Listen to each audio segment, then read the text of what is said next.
निर्जला एकादशी का शास्त्रों में मोक्ष प्रदान करने वाला बताया गया है। इस साल निर्जला एकादशी व्रत 18 जून को रखा जाएगा। साल भर में 24 एकादशी आता है, उसमें सबसे महत्वपूर्ण निर्जला एकादशी को माना जाता है। इसे भीमसेन एकादशी भी कहा जाता है। इस दौरान गंगा घाटों में लोग स्नान करते हैं और दान करते हैं। इस दिन जलदान का बहुत महत्व कहा जाता है। तो आइए जानते हैं निर्जला एकादशी की व्रत कथा। भीमसेन व्यास जी से कहने लगे कि हे पितामह, भ्राता युधिष्ठिर, माता कुंती, द्रौपदी, अर्जुन, नकुल और सहदेव आदि सब एकादशी का व्रत करने को कहते हैं, परंतु महाराज मैं उनसे कहता हूँ कि भाई मैं भगवान की शक्ति पूजा आदि तो कर सकता हूँ, दान भी दे सकता हूँ, परंतु भोजन के बिना नहीं रह सकता। इस पर व्यास जी कहने लगे कि हे भीमसेन, यदि तुम नरक को बुरा और स्वर्ग को अच्छा समझते हो तो प्रति मास की दोनों एकादशियों को अन्न मत खाया करो। भीम कहने लगे कि हे पितामह, मैं तो पहले ही कह चुका हूँ कि मैं भूख सहन नहीं कर सकता। यदि वर्ष भर में कोई एक ही व्रत हो तो वह मैं रख सकता हूँ, क्योंकि मेरे पेट में वृक नाम वाली अग्नि है, सो मैं भोजन किए बिना नहीं रह सकता। भोजन करने से वह शांत रहती है, इसलिए पूरा उपवास तो क्या एक समय भी बिना भोजन किए रहना कठिन है।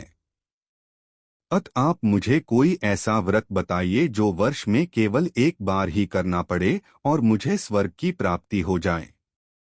श्री व्यास जी कहने लगे कि हे पुत्र, बड़े बड़े ऋषियों ने बहुत शास्त्र आदि बनाए हैं जिनसे बिना धन के थोड़े परिश्रम से ही स्वर्ग की प्राप्ति हो सकती है। इसी प्रकार शास्त्रों में दोनों पक्षों की एकादशी का व्रत मुक्ति के लिए रखा जाता है। व्यास जी के वचन सुनकर भीमसेन नरक में जाने के नाम से भयभीत हो गए और कांपकर कहने लगे कि अब क्या करूं? मास में 2 व्रत तो मैं कर नहीं सकता, हाँ वर्ष में एक व्रत करने का प्रयत्न अवश्य कर सकता हूँ। वर्ष में एक दिन व्रत करने से यदि मेरी मुक्ति हो जाए तो ऐसा कोई व्रत बताइए। यह सुनकर व्यास जी कहने लगे कि वृषभ और मिथुन की संक्रांति के बीच ज्येष्ठ मास के शुक्ल पक्ष की जो एकादशी आती है उसका नाम निर्जला है। तुम उस एकादशी का व्रत करो। इस एकादशी के व्रत में स्नान और आचमन के सिवा जल वर्जित है। आचमन में 6 मासे से अधिक जल नहीं होना चाहिए, अन्यथा वह मद्यपान के सदृश हो जाता है। इस दिन भोजन नहीं करना चाहिए, क्योंकि भोजन करने से व्रत नष्ट हो जाता है। यदि एकादशी को सूर्योदय से लेकर द्वादशी के सूर्योदय तक जल ग्रहण न करे तो उसे सारी एकादशियों के व्रत का फल प्राप्त होता है। द्वादशी को सूर्योदय से पहले उठकर स्नान आदि करके ब्राह्मणों का दान आदि देना चाहिए।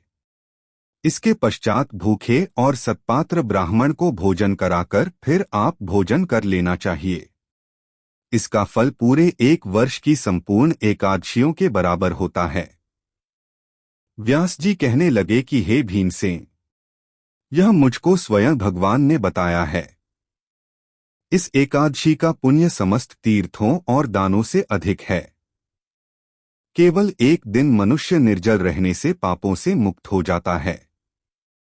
जो मनुष्य निर्जला एकादशी का व्रत करते हैं उनकी मृत्यु के समय यमदूत आकर नहीं घेरते, वरन भगवान के पार्षद उसे पुष्पक विमान में बिठाकर स्वर्ग को ले जाते हैं।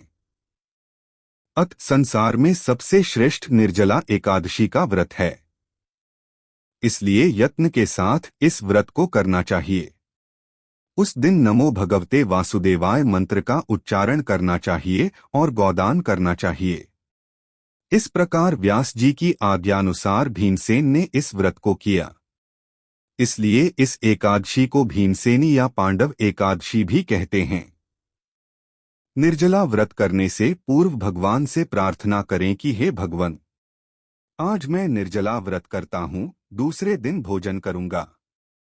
मैं इस व्रत को श्रद्धापूर्वक करूंगा, आपकी कृपा से मेरे सब पाप नष्ट हो जाएं।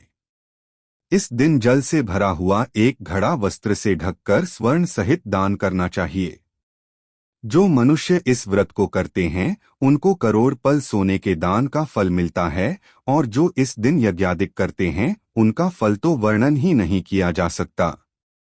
इस एकादशी के व्रत से मनुष्य विष्णुलोक को प्राप्त होता है। जो मनुष्य इस दिन अन्न खाते हैं वे चांडाल के समान हैं।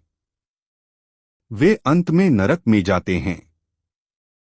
जिसने निर्जला एकादशी का व्रत किया है वह चाहे ब्रह्मा हत्यारा हो, मद्यपान करता हो, चोरी की हो या गुरु के साथ द्वेष किया हो, मगर इस व्रत के प्रभाव से स्वर्ग जाता है। हे कुंती पुत्र, जो पुरुष या स्त्री श्रद्धापूर्वक इस व्रत को करते हैं उन्हें अग्रलिखित कर्म करने चाहिए। प्रथम भगवान का पूजन, फिर गौदान, ब्राह्मणों को मिष्ठान्न व दक्षिणा देनी चाहिए तथा जल से भरे कलश का दान अवश्य करना चाहिए। निर्जला के दिन अन्न, वस्त्र, उपाहन, जूती आदि का दान भी करना चाहिए।